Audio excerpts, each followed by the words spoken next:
Kate Constable here with James Lowe, better known as Coach Ballgame. Coach, you've been traveling the country, putting on Little League camps for kids, and you've made it your mission to make sure that these kids love baseball just as much as you do. How did this journey start?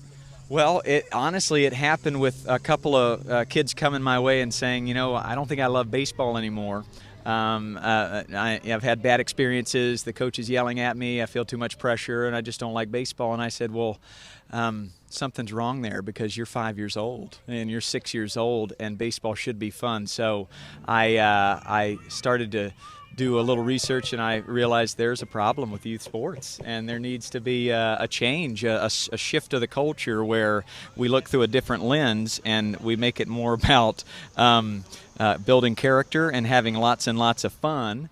And if we look through that lens as parents and coaches, I think you're going to see a lot more happy kids. You're going to see more blue jeans showing up at the baseball field. And so I created this Sandlot thing. And thanks to a guy named Buppa, and my daughter just dropped off this sticker of Buppa. He saw one of my videos, and as he was fighting cancer, he just was moved by this mission. And when he passed, his family raised a big sum of money for me to come on tour and spread this message around. So, yeah, build character, make it very fun, and then let the wins happen later.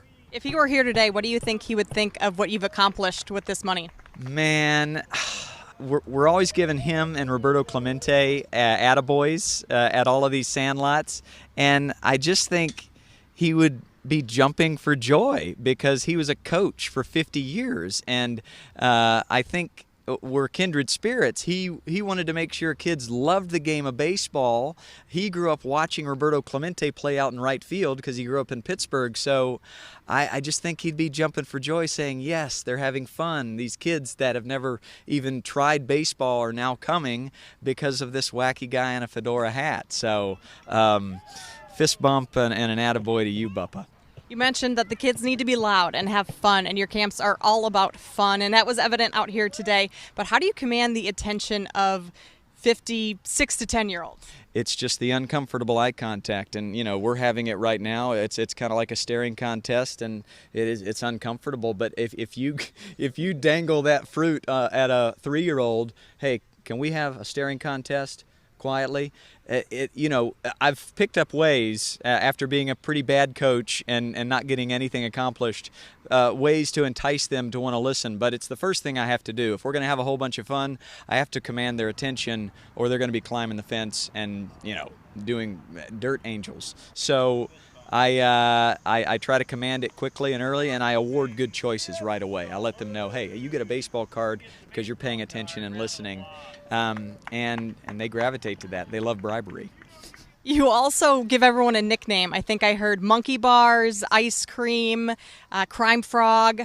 How do you come up with all these names? Well, this is a name drop salute. Ken Griffey Jr. gave me some advice. He said, because I asked him, what is your advice to me as a youth coach? He said, connect with each player on their own playing field. And the way I connect is nicknames. As soon as they arrive, I say, hey, you can put your glove down, you can put your bag down, what's your name?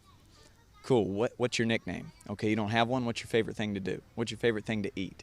And right away, based on that, we give them a nickname, and they realize, wait, this coach is listening to me, this coach cares about me, and there's a connection there and a bond, and I think it's really inviting for them, and especially the ones that have never played baseball, they're like, well, at least I got a cool nickname based on my favorite superhero, so this should be somewhat fun. And I think it opens them up and makes them comfy. Yeah. When people hear the word Sandlot, a lot of times they think back to the movie Sandlot, but you call your camps Sandlots. Why is that? Yeah, because I want kids to realize they don't need the best equipment. They don't need the nicest bat or the glove or the dugout or the painted lines on the field.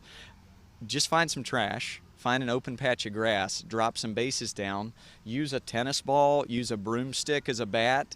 When I think back to like my heroes, Albert Pujols had a license plate on his hand, and that was a bat, and they were using like a lime for a ball.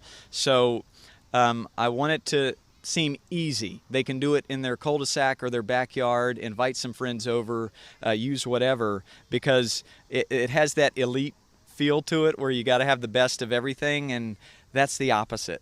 You don't need to have the best of anything.